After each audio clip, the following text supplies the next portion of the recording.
Hey guys, it's Aaron from BikeBerry. Today, let's talk about electric motors and their different drivetrains. There's three different styles of drivetrains when it comes to electric bikes. There's front-wheel drive, mid-drive, and rear-wheel drive. I'm going to give you guys a brief overview of the differences between these engines and the pros and cons for each one. So let's get started and start with front-wheel drive. A front-wheel drive system is typically a hub motor, which rests in the middle of your wheel. It installs similar to a standard wheel, with the only exceptions being the wires for the controls and the battery. It's probably the easiest and most convenient kit to install to one of your pre-existing bikes. Rear drive systems are similar to their front drive counterparts and are becoming increasingly popular, especially in pre-installed electric bikes. If being installed from a kit, the only steps needed are to take off the stock wheel and replace it with a new electric wheel. Since the rear wheel is part of the drivetrain, this could be a little more intimidating to install than the front wheel. Mid-drive motors have a drastically different design when compared to the other two. The mid-drive motor is mounted onto the bottom bracket and works directly on the bike's own drivetrain. Typically, most mid-drive electric bikes think of the motor first and then build the rest of the bike around it.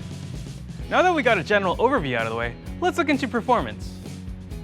A front hub drive system creates a pulling sensation, similar to that of driving a sedan or a compact car. Hub drive systems have a benefit of working directly on the wheel, making the ride feel a lot more responsive. And since hub systems work independently from the bike's own drivetrain, this makes the bike technically all-wheel drive. One major weakness compared to the other two is the reduced handling. Having additional weight on the front wheel makes turning feel sluggish, and if you have a front fork suspension, it's going to be less effective. Having the major center of mass behind the front wheel also reduces traction. This causes a lot of problems when on loose gravel or when climbing hills. A rear hub drive system creates a pushing sensation, which makes riding feel a lot more sporty and responsive, almost like riding a small motorcycle or a large scooter. Like the front drive motor, a rear hub drive system acts independently from the bike's own drivetrain, even though it does connect to the gears. Directly driving the rear wheel means that the chain and gears don't accumulate any additional wear or tear. The rear wheel being better positioned to the center of mass means that the bike is less likely to slip from excessive torque. This means there's also better grip to transfer all that driving energy. However, the additional weight on the rear wheel does take a toll on performance when taking it on trails and off-roading.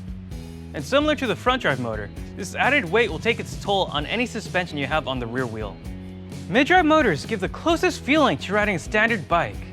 It lets the rider feel like they have super-powered legs, rather than feeling like they're being assisted by a motor. If you're looking for a high-performance electric mountain bike or a road bike, you'll likely find it in a mid-drive system. This is largely because of its least intrusive weight distribution and because of its great power efficiency. The drive force of this motor is applied directly onto the chainring and the chain, making the motor work more effectively by utilizing the whole range of the gears. The weight distribution is evenly balanced, being centered over the bottom bracket. This means the bike feels more agile and responsive, which is great for off-roading and trail riding. The lower mounting position can be problematic for some serious off-road riders, as the lower clearance can potentially result into the motor being smashed into an obstacle.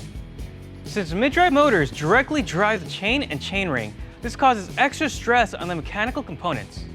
This can be a big problem when climbing steep hills, as the chain is more likely to snap. Now let's look at a topic that's probably the most important when looking at an e-bike: the cost. The cost ranges depending on the brand, the frame style, and whether it's used for performance or casual riding. At our lowest cost, and coincidentally our most popular bike, is the X-treme Alpine Trails mountain bike. It uses a 300-watt rear hub motor and it's priced at $649. Let's compare X-treme's Alpine Trails bike, which is intended for casual riding, to a high-performance mountain bike. At the opposite spectrum, let's look at our most expensive rear hub drive electric bike. The AddMotor Motan M850 P7 version is a fat tire bike. It uses a 750-watt rear drive hub motor and is listed at $2,099. That is quite a big difference in cost, but you have to remember, one is used for performance riding, while the other is intended strictly for casual riders. Of course, you can't directly compare these two bikes, as they're from different brands and for different performance qualities. But let's look at two bikes that can be compared. We already saw AddMotor's Motan M850. Let's look at their Motan M5800. The Motan M5800 is also a fat tire bike, but unlike the M850, This uses a 1000 watt mid-drive motor. AddMotor's Motan M5800 is listed at $2,999. Now that we've seen both ends of the price spectrum, let's look at something that we're more likely to see. One example is GigaByke Groove version 2. The GigaByke Groove is a scooter-type bicycle. It uses a 750 watt rear hub motor. The GigaByke Groove retails at $1,499.95. For further comparison, let's look at our electric bike kits, specifically our ModWheels. Our ModWheels are hub drive motors and come in either a front or rear drive kit. The rear drive ModWheel coming with a 7-speed cassette pre-installed. Our ModWheels come in a variety of volts and watts, and of course, these different ratings will affect the price. Our popular low-end ModWheel is rated at 36 volts and 250 watts. For a front wheel, it's listed at $599.95. The rear wheel costing $10 more at $609.95. Our popular high-performance ModWheel is a 48-volt, 1,000 watt beast. The front drive being listed at $799.95, and this rear wheel also being $10 more expensive at $809.95.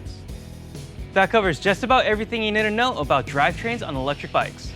Let us know if there's anything we missed or if there's anything else you want us to cover. Remember to like and subscribe, and be sure to check our description for all the links on the products we've talked about. We're BikeBerry, and thanks for watching.